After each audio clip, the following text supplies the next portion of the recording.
감사합니다. 사랑합니다. 오늘도 당신 덕분에 행복합니다. 안녕하세요. 반갑습니다. 김유라입니다. 오늘은 제가 오랜만에 추천사를 쓴 책을 가져왔어요. 저랑 14년간 알고 지낸 저의 스승님의 책, 대한민국 독서 영재 1호, 대통령에게 보고된 독서 영재 1호를 키워내신 푸름 아버님, 최희수 소장님의 신간입니다. 거울육아라는 책이에요.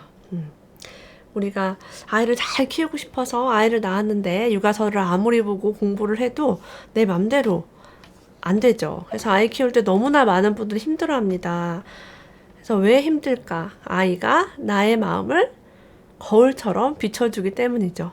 무엇을 비춰주느냐? 나의 좋은 점보다는 나의 나쁜 점, 내가 수치스러워하는 모습, 내가 감추고 싶어하는 것, 나의 너무 아픈 부분을 드러내게 합니다. 그래서 힘든 거예요. 예를 들면은 내가 못생겼다고 느낄 때 그런 못생긴 부분, 내가 무언가 무능하다고 느낄 때 무능력한 부분을 자꾸 드러냅니다. 공부를 잘했으면 좋겠는데 한글조차 떼지 못하고 학교에 가서 선생님이 이 아이 좀 뭐 부족한 것 같아요 라고 하면은 내 안에 있는 수치심이 부글부글. 예. 그래서 정말 우리가 아이 키우기가 많이 힘들죠. 우리 안에 있는 두려움, 죄책감, 수치심 이런 많은 다양한 부정성을 없앨 수 있는 그런 책입니다. 똑똑하고 돈 많은 사람이 아이를 잘 키울까요? 예, 그렇게 믿는 사람은 똑똑하고 돈 많기 위해 노력을 하겠죠. 근데 이제 독서 영재를 키우시면서 우리나라 정말 많은 그 영재 부모들 상담하시고 교육을 하셨는데요.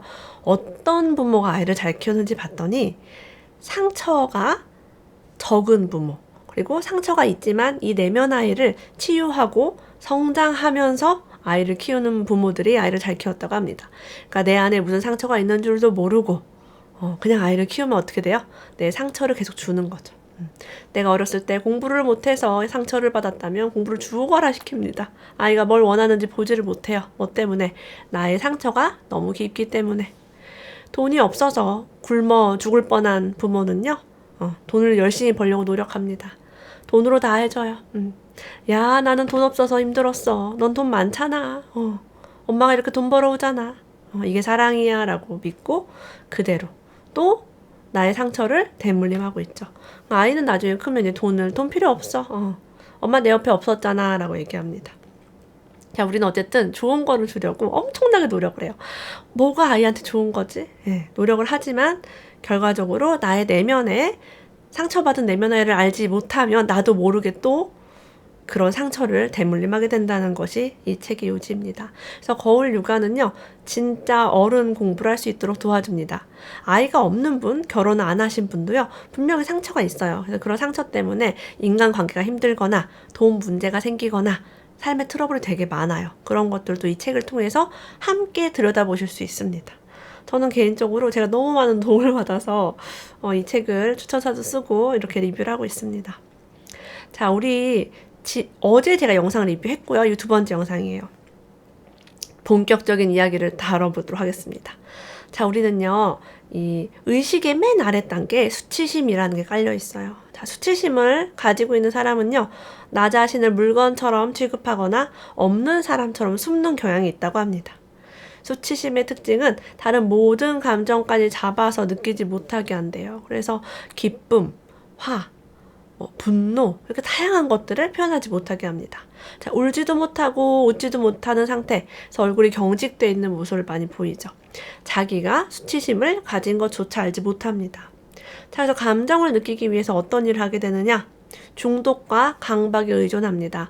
그래서 술을 먹을 때만 목소리가 커지고, 술을 먹을 때만 눈물을 펑펑 흘리고, 술을 먹을 때만 깔깔대고, 막 게임하고 이럴 때만 즐겁고, 이런 것들이 바로 이 수치심 단계 에너지라고 볼 수 있겠죠. 죄책감이 있는 사람은요, 항상 내가 뭔가 잘못했다라고 느낍니다. 저 사람이 표정이 안 좋아. 내가 잘못해서 그런가? 네. 자, 마음에요, 내가 벌을 받아 마땅하다라고 느낍니다. 뭐 괜히 태어났어. 나 때문에 힘들어. 이런 생각이 있는 거죠. 벌의 궁극은요, 몸의 죽음이기에 결국 모든 생명은 죽음으로 가게 된다. 그래서 제가 늘 하는 말이에요. 죄책감 있는 사람들이 병에 잘 걸리고 면역력이 떨어집니다. 뭔가 바이러스가 막 퍼질 때도요. 나는 그냥 벌 받아야 될 사람이야. 난 좀 잘못한 게 많아. 그러면 재수 없게 병에 걸릴 수 있다고 믿습니다. 나 자신을 재수 없다고 믿는 것이 바로 잘못한 사람, 죄인은 벌 받아야 마땅하죠. 그래서 삶에서 계속 그런 일들이 창조됩니다. 어떤 일들, 재수 없는 일들이 창조돼요. 근데 그거를 당연하게 여기기 때문에 에이, 난 그 운이 없지 뭐. 약간 이런 그런 모드로 가게 돼요. 어렵습니다. 그래서 우리가 이런 것들을 자각해야 돼. 아, 내가 지금 이런 단계에 있구나. 요거를 벗어나야겠다. 두려움 단계로 울음, 눈물, 잠깐만요. 슬픔 단계를 표현하지 못하면요. 우울증에 가게 된대요. 되게 웃기죠? 눈물을 못 흘리면 우울증이 되는 거야. 뭔가 우울하고 기운이 없는 거죠. 슬프면 펑펑 울고 기쁘면 확 웃고 이러면 우울증이 없습니다. 하지 못하고 울음을 너무 참아야만 했던 그런 환경에서 살았던 사람들은 이제 우울증에 걸리는 거죠. 두려움. 그 다음 단계 두려움이에요. 지금 점점 올라가고 있는 거예요. 단계별로. 성장은 두려워서 하지 못했던 것을 경험하면서 시작한다고 합니다. 여러분 삶에서 두려운 게 정말 많습니다. 사업하면 망할까봐 두렵고, 투자하면 손해볼까 두렵고, 뭐 아이가 혼자 나가서 돌아다니며 위험할까봐 두렵고, 또 뭐가 있어요? 바이러스가 두렵고, 여행 가서 낯선 곳에 가면 뭐 길 잃을까봐 두렵고, 또 뭐가 있을까? 두려움이 엄청나게 많습니다. 자, 그래서 두려움이 이제 강할 때는 우리가 아무것도 하지 못하겠죠. 성장을 할 때는요, 이런 것들 경험합니다. 시도를 하게 됩니다. 그래서 두려움을 경험한다면 더 이상 두려울 것이 없기에 불안이 사라지고 평온해집니다. 그래서 두려움을 겪어야 두려움이 사라집니다. 근데 두려움이 너무 심하면 어떻게 돼요? 겪을 수가 없죠. 난 저 공포, 두려움 다시는 겪지 않을 거야. 자, 어린 시절에 두려움이 많았던 환경이라면 뭐 귀신 얘기를 많이 들었다거나 공포스러운 걸로 이렇게 통제를 당했다면 이 두려움 느끼는 거 되게 힘듭니다. 그래서 이런 이론으로 내가 두려움을 한번 느끼고 뚫어봐야겠다라고 선택하면 좋아집니다. 자, 두려움은요, 고립되어 있다가 나와 누군가가 연결이 되면 사라집니다. 그래서 두려움이 몰려오면 믿을 만한 사람에게 글을 쓰거나 전화를 해 자신이 너무 두렵다고 말하면서 연결하라고 합니다. 자, 두려울 때는 믿을 만한 사람한테 얘기하면 돼요. 이러이러한 부분이 너무 두려워요 라고 얘기하면 그 두려움이 허상이라는 것을 우리가 알게 됩니다. 어릴 때 충족되지 못한 결핍을 채우려는 갈망이 심해지면 이게 욕망의 단계에 들어갑니다. 뭘 하고 싶어 하고 소유하고 싶어 합니다. 그래도 굉장히 에너지가 두려움이나 이전 단계보다 많이 올라갔습니다. 하지만 여기에서는 아무리 채우려고 해도 채워지지 않는 공허함이 존재합니다. 강박과 중독에 의존하면서 삶을 파괴하게 됩니다. 계속 욕망. 돈 더 벌어야 돼, 더 벌어야 돼. 더 유명해져야 돼, 유명해져야 돼. 더 잘해야 돼, 더 잘해야 돼. 상을 더 타야 돼, 더 타야 돼. 자, 그 다음 단계는 분노입니다. 자, 욕망이 채워지지 않은 분노가 나옵니다. 해도 안 되면은 화가 납니다. 분노는 공격을 통해서 남을 통제하려는 마음이라고 합니다. 야, 조용히 해! 막 이러고. 그쵸. 분노가 일어나지 않게 하는 최선의 방법은 다른 사람과 내가 하나라는 것을 알고 기대를 줄이는 것. 내가 이걸 해줬는데, 너는 왜 나한테 안 해주니? 이게 분노예요. 희생하면 분노가 있죠. 우리가 아이한테 분노가 왜 올라가요? 야, 우리 엄마 아빠는 나한테 해준 것도 없는데, 야, 나 너한테는 책도 읽어주지, 노래도 불러주지, 이렇게 영양가 풍부한 밥도 해주지, 내가 지금 이렇게 하는데 너 이거밖에 못하니? 이게 이제 분노예요. 다음 단계는 자부심입니다. 자부심에 있는 단계로 가면요, 돈, 명예, 학벌 같은 거에 아직도 집착을 하고 있다고 해요. 진정한 겸손한 사람은 자부심 없이 있는 그대로의 사실을 이야기한다고 합니다. 누가 당신 정말 대단해요 라고 했을 때 아유 그렇지 않아요 별거 아닙니다 라고 하는 것은 겸손이 아니래요. 상대방을 아첨꾼으로 만드는 거예요. 당신 지금 나한테 아첨했어요? 난 그런 사람 아닌데? 나한테 뭘 바라시는 거예요? 이게 된 거죠. 근데 상대방이 당신 정말 대단합니다 라고 했을 때 정말 겸손한 사람은 알아봐 주셔서 감사합니다 라고 한대요. 저도 이것을 훈련하기에 참 오래 걸렸습니다. 저도 처음에 별거 아니에요 라고 했거든요. 자, 수치심과 자부심까지 지금 요런 단계에서는요, 낮은 힘에 지배를 받는데요. 부정적인 힘이 이제 있는 거죠. 그래서 의식 수준이 자부심까지 올라왔다가 다시 수치심으로 뚝 떨어졌다가 이렇게 왔다 갔다 합니다. 이 안에 있는 막 두려움, 슬픔, 분노, 죄책감 이런 것들이 왔다 갔다 합니다. 여러분이 지금 내가 여기에 있구나라는 것을 아시면 정말 좋을 거예요. 자, 200 이상의 임계점으로 넘어서게 되면요, 사랑의 방향으로 나아가게 됩니다. 용기.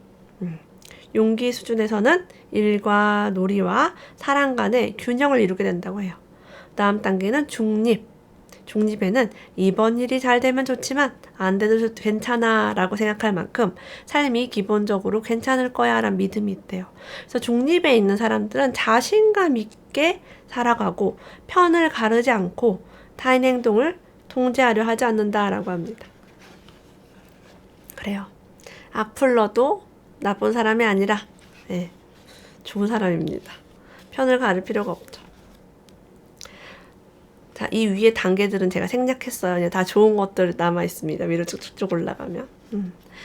상처받은 내면 아이가 있는 사람은요, 이렇게 좋은 것들이 삶에서 많아요. 용기, 뭐 중립, 사랑, 또 뭐 있죠? 잠깐 윗단계 가면 자발성, 수용, 이성, 뭐 이런 것들이 있습니다. 쭉쭉쭉 올라가면 진짜 너무나 아름다운 세상을 살 수 있는데 우리는 늘 두려움과 그런 수치심, 죄책감 속에서 막 허우적대고 있어요. 특히 육아를 할 때 더 그렇습니다. 너무 힘들죠. 상처받은 내면 아이가 있는 사람은요, 평생 엄마를 기다리면서 자신이 조금만 잘하면 엄마가 특별하게 나를 사랑해 줄 거라는 믿음이 있어요. 내가 아들이 아니기 때문에 딸 노릇을 해야 하고, 내가 공부를 못했기 때문에 뭔가 더 노력해야 하고, 뭔가 엄마가 바라는 것, 엄마가 나 때문에 힘들었고, 엄마가 나 때문에 아팠고, 엄마가 나 때문에 돈 버느라 고생했고, 그렇기 때문에 뭔가 효도를 해야 하고, 항상 머릿속에 이제 그게 있는 거죠. 그러면서 인정받고 사랑받고 싶어하는 그 어린아이의 마음이 있습니다. 자, 이 책에서는요, 사랑을 어릴 때 받지 못한 사랑을 다시 받는다는 것은 불가능하다라고 해요. 어릴 때 뭐 그분들이 바빠서 그랬건 뭐 잘 몰라서 그랬건 내가 집에 혼자 있었고 혹은 내가 매를 맞았고 혹은 내가 외로웠고 제대로 보살핌을 못 받았고 내가 무슨 말을 했을 때 비난하고 협박하고 그런 것들은 이미 지나간 것이기 때문에 그 사랑은 절대 다시 받을 수 없다는 거예요. 이미 그때 상처를 받은 거기 때문에 다시 받을 수가 없대요. 그래서 그것을 불가능하다는 것을 인지하고 그때 받지 못했던 슬픔, 애도 상실하라고 해요. 그래서 여기는 우리 엄마는 오지 않아요. 엄마 잘 가세요. 이것을 눈물 흘리면서 하라고 합니다. 엄마가 죽었든 살았든. 자, 엄마를 떠나보내고 독립된 인격체의 어른이 되라는 거예요. 되게 중요한 포인트죠. 네. 엄마에 대한 특별한 사랑을 그만 기다리라는 거예요. 왜 30, 40, 50, 60이 되어서도 그걸 기다리냐는 거죠. 네. 우리 삶 모든 곳에 사랑이 있기 때문에 어린 아기가 원했던 그 단 하나의 엄마의 사랑을 원할 필요가 없대요.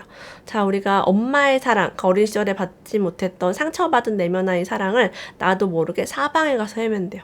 그런 사랑을 주는 사람을 찾으러. 내가 받고 싶었던 사랑. 남자도 막 만나보고요. 결혼도 여러 번 해보고. 막 무슨 어디 배우러도 다녀보면서 나한테 다정하고 따뜻하게 엄마 같은 사람한테 우리가 미친 듯이 끌리는 거예요. 근데 그런 사람 없어요. 없다는 걸 알아야 합니다. 자, 어떤 사람은요, 돈을 많이 벌었으면 좋겠다는 의식이 있지만 무의식, 깊은 곳에서는 나는 부가 불편해. 나는 부를 가질 만한 자격이 없어. 그런 생각을 가진대요. 이 책 저자이신 최이수 소장님이 그랬다고 합니다. 최이수 소장님은 어렸을 때 돈 때문에 굉장히 힘드셨죠. 가난하게 자라서. 나는 부의 축복을 받을 만한 사람이야 라는 믿음이 없었기 때문에 돈을 벌 기회가 와도 기회인지 모르고 애초에 그런 분야에 주의를 기울이거나 선택하지도 않는다고 합니다. 그런 막 돈 버는 것 이런 걸 선택을 안 하는 거예요. 그냥. 내가 부를 가질 자격이 있다라는 거 알면 정말 좋아요. 우리가 어린 시절에 우리 아버지가 사업을 했다가 쫄딱 망했다. 우리 머릿속에는 뭐가 있어요? 사업을 하면 안 돼. 사업을 하면 망해 라는 생각이 각인됩니다. 그리고 우리 집안에 누가 투자를 하다가 쫄딱 망했다. 그럼 투자하면 안 돼. 위험해. 이거를 평생 가져가는 거예요. 우리 엄마 아빠가 돈 때문에 싸우다 이혼했다. 그러면 돈은 어떻게 됩니까? 나쁜 것. 돈 하면 안 돼. 그럴 수도 있고요. 극단적으로 돈을 많이 벌어야 돼. 돈을 벌어도 안 채워지는 거예요.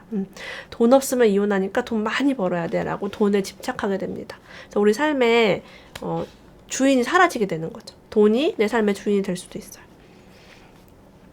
혼전 임신에 대해서 이야기를 해보겠습니다. 임신했을 때 아이를 축복하고 환영하는 게 너무 중요하다는 거 알고 있지만 아이는 모를 것 같지만 아이들이 다 이것을 안다고 합니다. 여러 연구 결과에서 밝혀졌죠. 아이들은 목소리만 듣는 게 아니라 느낌으로 엄마의 감정과 연결되어 있기에 모든 걸 다 알게 됩니다. 혼전 임신을 하면 느긋하게 아이를 축복하거나 환영하기가 힘들죠. 결혼을 할지 안 할지도 잘 모르겠고 지금 준비가 되어 있지 않은 상태이기 때문에 뭔가 부끄럽고 결혼해야 되나 말아야 되나 아이를 낳을까 말까를 당연히 고민을 하게 됩니다. 자, 이러면 뱃속에 있는 아이는요. 내가 너무 일찍 와서 우리 엄마가 힘들구나. 나 때문에 우리 엄마가 고통스럽구나 라고 해서 모든 책임을 자신에게 돌립니다. 내가 너무 일찍 와서 엄마가 힘들어해. 내가 태어나면 나 자신이 사라지는 한이 있더라도 엄마를 돌볼 거야. 그래서 이 아이가 태어나면요. 실제로 엄마의 정서를 돌보느라고 자기가 무엇을 좋아하고 싫어하며 무엇을 하고 싶은지 알지 못합니다. 내 마음을 보는 게 아니라 엄마 마음을 보고 있는 거예요. 엄마가 나를 낳아줬기 때문에 엄마가 불행하면 엄마 눈치만 계속 봅니다. 눈치는 빠르고요. 남을 잘 돌보지만 자신은 돌보지 않습니다. 그래서 이렇게 자기 자신이 자라게 되면 우울한 거죠.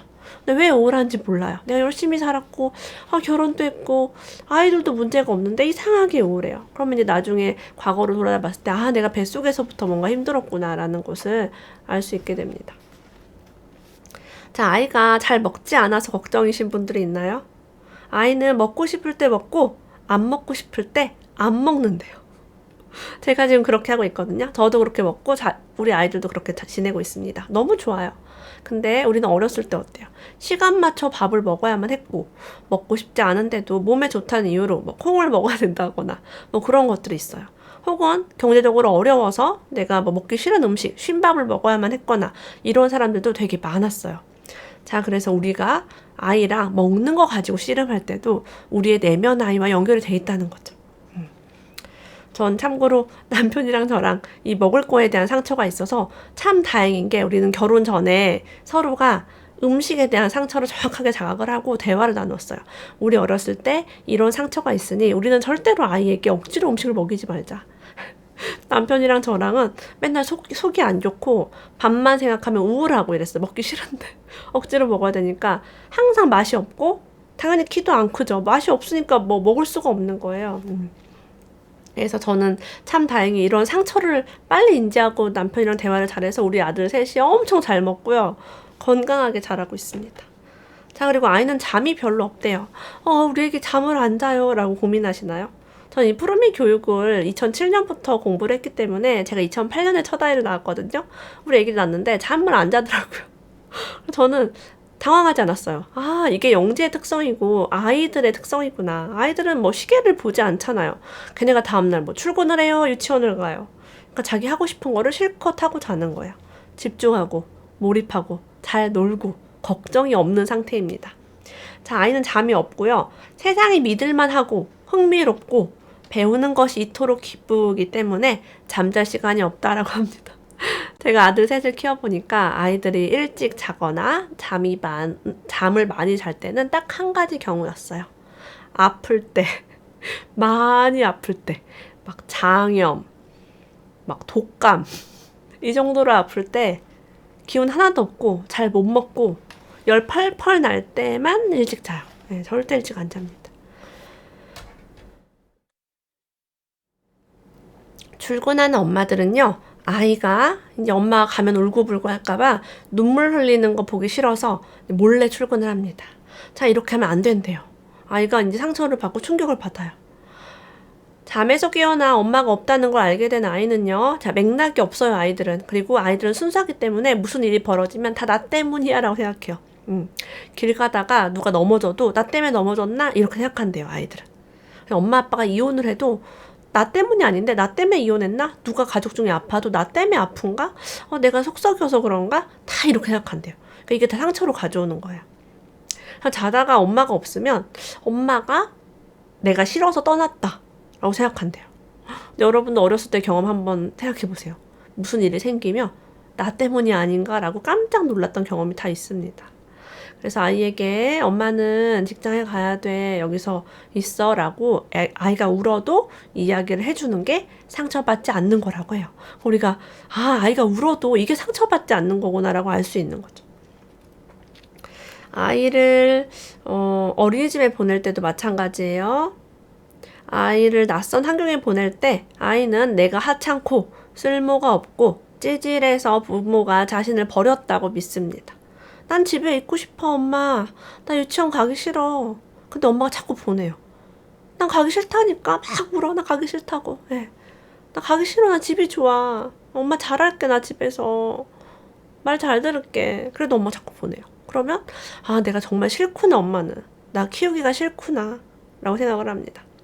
자, 이렇게 내가 사랑스럽고 무언가를 더 잘했다면 엄마가 버리지 않았을 거라고 믿는데요.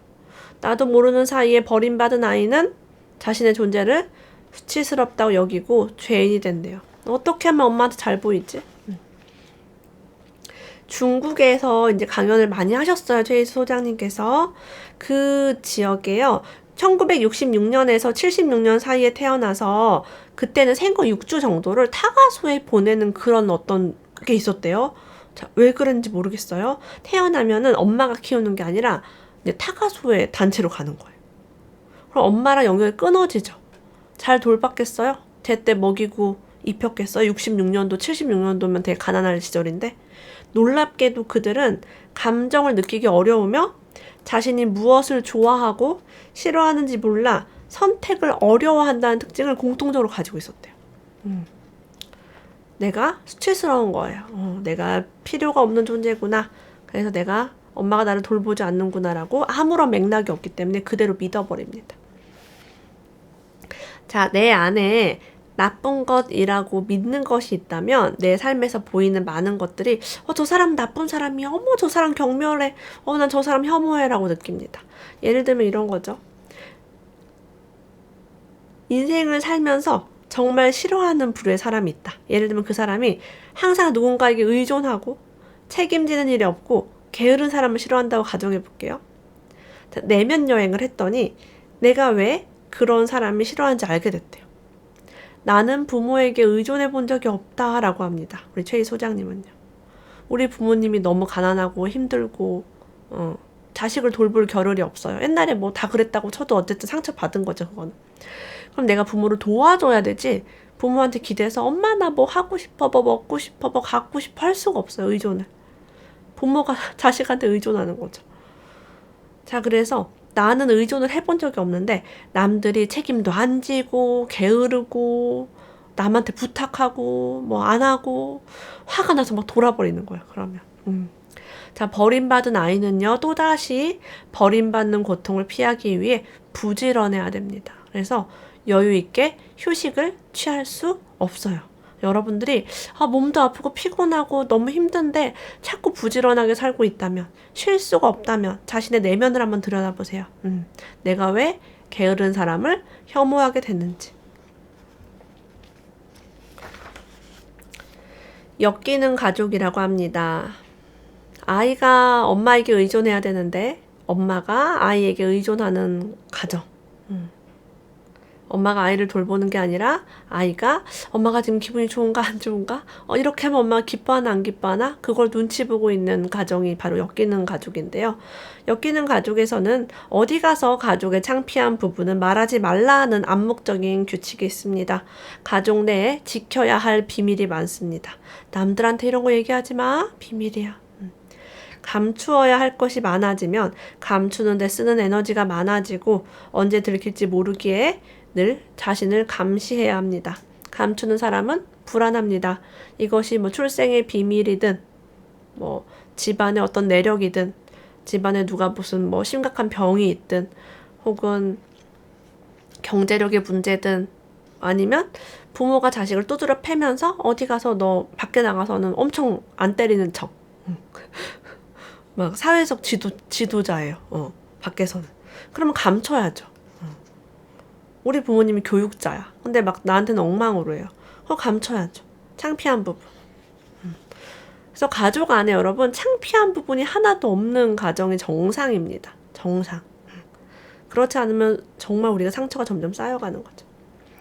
자, 그래서 우리가 이런 시기를 이제 잘 겪지 못하면 시기심, 질투 이런 것들도 많이 갖게 됩니다. 남이 가진 물건을 갖고 싶어하는 마음은 시기심이고요. 질투는 나 자신의 존재가 수치스러워 상대를 깎아내리고 싶은 마음이래요. 질투하는 사람 만나면 너무 힘들죠. 자꾸 나를 깎아내리거나 막 다른 사람들 깎아내립니다. 자신이 수치스러운 사람은 상대가 자기보다 잘났다고 생각되면 깎아내린다. 남을 경멸하면서 자신의 수치심을 숨기려 한다. 내가 수치스럽다는 거를 보기도 싫고 말할 수도 없고 아예 몰라요. 수치스럽다는 것 자체를 모르기 때문에 그런 사람들은 자꾸 남을 경멸하고 혐오하고 미워하는 말을 많이 합니다. 그래서 그런 사람 만나면 이상하게 힘이 빠진다라고 이 책에 써 있어요. 저도 이런 사람 안 만나요. 예. 한번 만나서 이런 대화하면은 만날 필요가 없죠. 왜냐면 이 수치심은 자기가 있다는 걸 모르면은 계속 그러고 다니거든요. 평생. 예. 여러분도 이 책을 보시면서 내가 이런 패턴이구나를 알게 되면 조금씩 끊어낼 수 있을 겁니다. 우리 최희수 소장님의 후배 아들 중에 유명한 탁구 선수가 있대요. 아들을 어떻게 키웠길래 그렇게 훌륭한 탁구 선수가 되는지 물어봤더니 그 후배가 말하기를 아들이 어렸을 때 늘 동전을 가지고 다니면서 커피를 뽑아서 다른 사람들한테 나눠줬대요. 커피를. 자기 아들하고 탁구를 치는 상대에게 커피를 주면서 이렇게 말했대요. 우리 아들 어리니까 한 번만 져주라. 그러면 애기잖아요. 애기 져주지 그냥 이렇게 어른들이. 그래가지고 이 아들이 탁구만 치면 다 이긴 거예요. 나보다 키가 큰 어른들 이기고 나보다 큰 형들을 다 이겨버린 거야. 그러니까 무슨 느낌이 들어요? 유능감이 생기는 거예요. 유능감. 자, 그래서 이겨본 사람은요. 지는 것을 두려워하지 않는다라고 해요. 이 전능한 시기를 잘 보내면은 나 자신이 유능하다고 믿는다고 합니다. 얼마나? 평생토록 믿는데요. 몇 살부터 몇 살까지 36개월부터 72개월까지 초등학교 입학하기 전까지 이 전능한 시기에 많이 이기는 경험을 해야 돼요. 엄마도 이기고 우리 집에 있는 형, 누나 다 내가 이겨버려야 됩니다. 그래서 유능하다고 믿기 때문에 진짜 유능해진대요. 자, 이런 사람을 보고 멘탈이 강하다라고도 합니다. 그래서 이런 발달 과정을 잘 이해한 사람은 이제 요 시기에 아이들을 이길 수 있게 도와주겠죠. 근데 그거 아세요? 내가 이겨본 적이 없는 사람은요, 애기랑 게임을 할 때도 져주는 거 힘들어합니다. 네, 아이가 이기는 꼴을 못 봐요. 마음속에 질투가 올라옵니다. 너 게임 잘하지도 않네. 너 이거 퀴즈 문제 이것도 못 풀어? 부루마블 너 이거 동계산도 못하니? 이러면서 마음속으로 비난하려고 하지 그 아이가 1등을 하고 이기게끔 밀어주는 게 참 어려워요. 상처받은 내면 아이가 있는 엄마들은. 자, 어린아이는요. 내가 아빠를 미워했기 때문에 아빠가 교통사고를 당한 거라고 믿습니다. 부모가 이혼을 하면 아이는 내가 더 잘했으면 우리 엄마 아빠가 이혼하지 않았을 거야. 내가 아들이 아니라 딸이라서 이혼했나 봐. 내가 공부를 너무 못해서 이혼했나 봐. 내가 말을 안 들어서 이혼했나 봐. 평생 우울합니다. 그래서 이런 시기에 부모가 아이들에게 해줘야 될 말이 있어요. 자, 이혼할 수도 있고 가족 중에 누가 죽을 수도 있고 사업이 잘 안 될 수도 있습니다. 그것은 네 잘못이 아니야 라고 얘기해줘야 돼. 너 때문이 아니야. 너 걱정하지 마. 이 말을 해주지 않으면 죄인이 되어서 늘 우울하고 기쁨을 느끼면 안 되는 사람이 되니까 중독이나 강박에 빠지기도 합니다. 돈을 잘 벌거나 성공하기도 어렵겠죠. 그럴 만한 존재가 아니기 때문이죠. 실제 아이들 여러 번 어렸을 때 생각해보세요. 무슨 일이 벌어졌을 때 나 때문이 아닌가라는 생각을 되게 많이 했어요. 난 내가 미워하는 친구가 다쳤는데 내가 나쁜 생각해서 제가 다쳤나 봐 라고 생각했습니다. 얼마나 어린아이는 순진한가요? 그죠? 그 사실이 아님에도 불구하고 그렇습니다. 실제 근데 우리가 부부 간에 싸울 때 아이를 가지고 많이 싸우잖아요. 누구한테 왜 뭐 그렇게 해요? 내가 아이한테 과자 주지 말라니까 왜 과자를 줬어? 밥 줘야 되는데! 이러면서, 아토피 있는 거 알아요? 몰라요? 이러면서. 그럼 아이가 다 듣잖아. 그러면, 엄마랑 아빠랑 나 때문에 싸우는구나. 돈 문제로 싸울 때도 마찬가지죠. 다른 애들은 학원도 보내고 뭐도 보내고 이사도 하는데, 당신 자꾸 사업 망하니까 돈이 없잖아. 그럼 또 애가 엄마가 내 교육 때문에 돈이 없어서 지금 아빠랑 싸우는 거야? 이렇게 당연히 느낄 수밖에 없는 거죠. 그래요. 우리 푸르미 교육에서는요. 아이가 원할 때 책을 읽어주는 것이 매우 중요하다고 얘기를 합니다. 실제로 책을 많이 읽어서 영재가 된 아이들을 전 정말 많이 봤어요. 자, 밤을 새워 책을 읽어줘서 깊은 몰입을 방해하지 않았다고 하니까 어떤 분이 이런 질문했대요. 잠도 안 재우고 책을 읽어요? 아이를? 여기 써 있습니다. 잠을 안 재우면 학대다. 학대입니다. 여러분, 안 졸린 아이를 재우는 것도 학대입니다. 여러분 졸리지 않는데 누가 여러분을 9시에 눕혀놓고 너 자 라고 얘기하면 뭐라고 하시겠어요? 말도 안 되죠. 자, 먹기 싫은 사람한테 억지로 밥을 먹이면 학대입니다. 먹고 싶은 사람 밥 안 주면 학대입니다. 졸린데 안 재우는 거 학대입니다. 결과적으로 배려 깊은 사랑은요, 배가 고플 때 주고 졸릴 때 자게 하는 게 배려 깊은 사랑입니다. 그래서 여러분, 아이가 밥을 안 먹어요 라고 고민할 필요가 없습니다. 먹고 싶을 때 주면 돼요. 아이가 잠을 안 자요 라고 고민할 필요가 없어요. 졸릴 때 자게 하면 됩니다. 되게 쉽죠? 푸르미 육아는 아주 껌입니다. 너무 쉬워요. 자, 아이를 한글을 빨리 떼게 하라라고 이야기를 합니다. 저는 첫째는 좀 빨리 뗐고요. 둘째는 천천히 뗐고요. 막내는 적당히 뗐습니다. 첫 아이 하나 키울 때는 뭐 너무 쉽더라고요. 아이가 한글을 좀 알게 되면 엄마가 한 줄을 읽고 아이가 한 줄을 읽게 하면서 스스로 읽기 유도를 하라고 해요. 근데 현명한 엄마는요. 글을 처음 배운 초보처럼 한 글자 한 글자 떠듬떠듬 읽는데 좀 틀려가면서 그러면 아이가 엄마 왜 이렇게 글씨를 잘 못 읽지? 내가 엄마보다 잘 읽겠다라는 생각이 들면서 쉽게 읽기 독립을 한다고 합니다.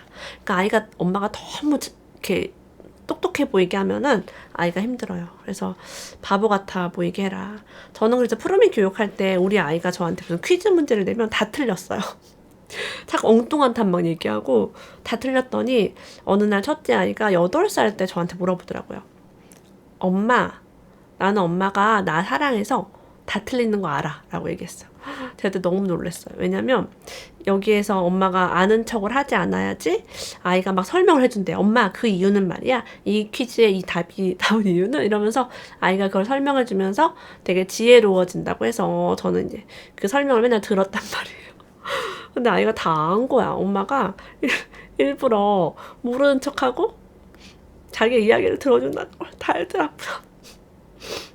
나 혼자 막 감동받아. 그래요. 네. 죄책감은 위장된 분노라고 합니다. 원래 부모에게 화를 냈다면 없었을 죄책감. 내가 화가 날 때 화를 내면은 다 사라지는데 그 화를 억압을 하게 되면 분노가 된대요. 자꾸 쌓이는 거죠. 그래서 사실 지금 이 순간에는 분노할 게 하나도 없어요. 근데 이상하게 화가 잘 난다. 이런 것들은 이제 화를 억압한 분노 때문이죠. 이 분노, 화가 나는 탓을 누구 탓을 하냐면 우리는 착하기 때문에 내 탓을 합니다. 남 탓하지 않아요. 화가 나면은 뭔가 내가 성격이 더러운가? 아이한테 화를 내고 나서도 나는 나쁜 엄마인가 봐. 부모에게 화를 내서도 나쁜 딸인가 봐. 시어머니한테 화를 내서도 나쁜 며느리인가 봐 라고 내 탓을 합니다. 이게 바로 죄책감이에요. 그래서 너무 착한 사람일수록 이런 죄책감, 우울, 두려움 이런 게 너무 많습니다. 그래서 싸가지 없고 당당하고 철판 깐 사람들은 뭐 이 책 안 봐도 되는데 착하고 뭔가 이렇게 좀 순하고 남들 말 잘 듣고 그랬던 분들은 한번 꼭 읽어보시면 정말 좋은 책입니다. 결론은 나 때문이 아니에요. 나는 아무런 잘못이 없어요. 내가 들었던 그런 부정적인 말들은 전부 거짓이라는 것을 여러분들이 알아가셨으면 좋겠습니다. 오늘 푸른아빠 거울류가 함께 읽어보았습니다. 오늘도 함께 해주셔서 감사합니다. 다음에 또 만나요.